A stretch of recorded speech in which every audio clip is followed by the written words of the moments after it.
Assalamualaikum warahmatullahi wabarakatuh. Bapak, Ibu, saudara-saudara sebangsa setanah air, pagi tadi saya telah memimpin rapat terbatas secara virtual tentang Undang-Undang Cipta Kerja bersama jajaran pemerintah dan para gubernur. Dalam undang-undang tersebut terdapat 11 klaster yang secara umum bertujuan untuk melakukan reformasi struktural dan mempercepat transformasi ekonomi.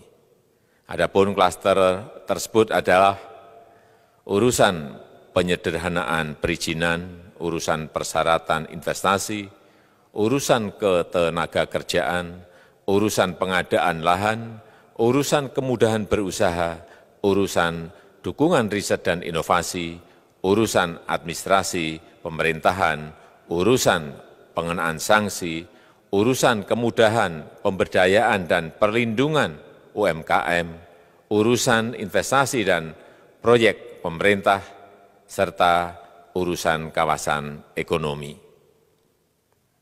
Dalam rapat terbatas tersebut, saya tegaskan mengapa kita membutuhkan Undang-Undang Cipta Kerja. Pertama, setiap tahun ada sekitar 2,9 juta penduduk usia kerja baru, anak muda yang masuk ke pasar kerja, sehingga kebutuhan atas lapangan kerja baru sangat-sangat mendesak. Apalagi di tengah pandemi, terdapat kurang lebih 6,9 juta pengangguran dan 3,5 juta pekerja terdampak pandemi COVID-19. Dan sebanyak 87% dari total penduduk bekerja memiliki tingkat pendidikan setingkat SMA ke bawah, di mana 39% berpendidikan sekolah dasar. Sehingga perlu mendorong penciptaan lapangan kerja baru, khususnya di sektor padat karya. Jadi, Undang-Undang Cipta Kerja bertujuan untuk menyediakan lapangan kerja sebanyak-banyaknya bagi para pencari kerja serta para pengangguran. Kedua, dengan Undang-Undang Cipta Kerja akan memudahkan masyarakat, khususnya usaha mikro kecil, untuk membuka usaha baru. Regulasi yang tumpang tindih dan prosedur yang rumit dipangkas. Perizinan usaha untuk usaha mikro kecil UMK tidak diperlukan lagi, hanya pendaftaran saja. Sangat simpel. Pembentukan PT atau perseroan terbatas juga dipermudah. Tidak ada lagi pembatasan modal minimum. Pembentukan koperasi juga dipermudah. Jumlahnya hanya 9 orang saja.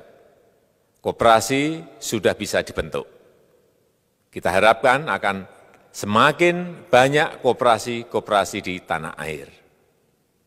UMK, usaha mikro kecil yang bergerak di sektor makanan dan minuman. Sertifikasi halalnya dibiayai pemerintah, artinya gratis. Izin kapal nelayan penangkap ikan misalnya, hanya ke unit kerja Kementerian KKP saja.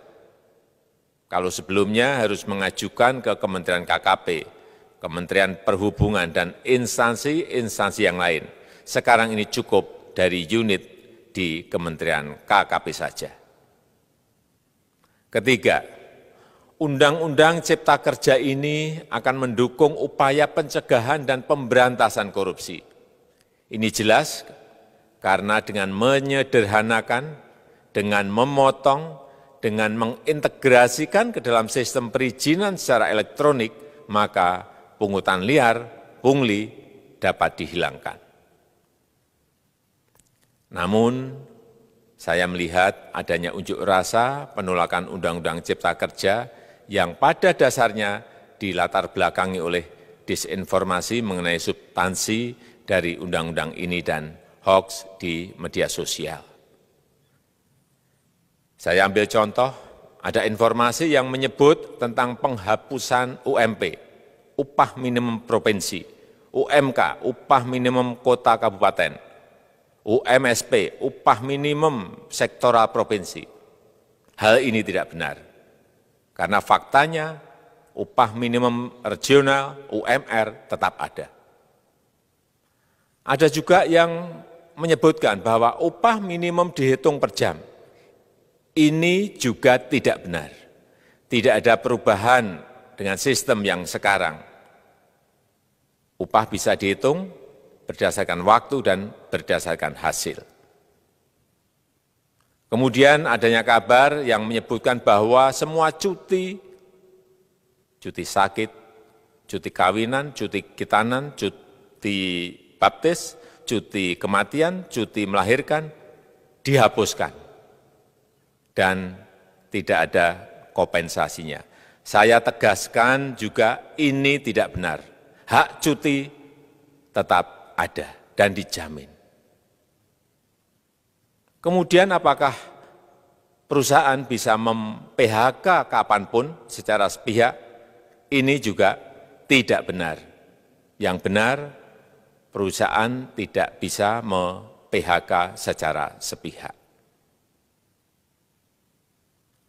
Kemudian juga pertanyaan mengenai benarkah jaminan sosial dan kesejahteraan lainnya hilang. Yang benar, jaminan sosial tetap ada. Yang juga sering diberitakan tidak benar adalah mengenai dihapusnya AMDAL, analisis mengenai dampak lingkungan. Itu juga tidak benar.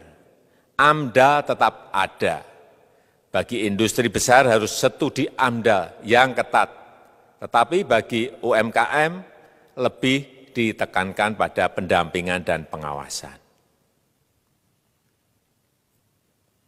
Ada juga berita mengenai Undang-Undang Cipta Kerja ini mendorong komersialisasi pendidikan. Ini juga tidak benar. Karena yang diatur hanyalah pendidikan formal di kawasan ekonomi khusus, di KEK.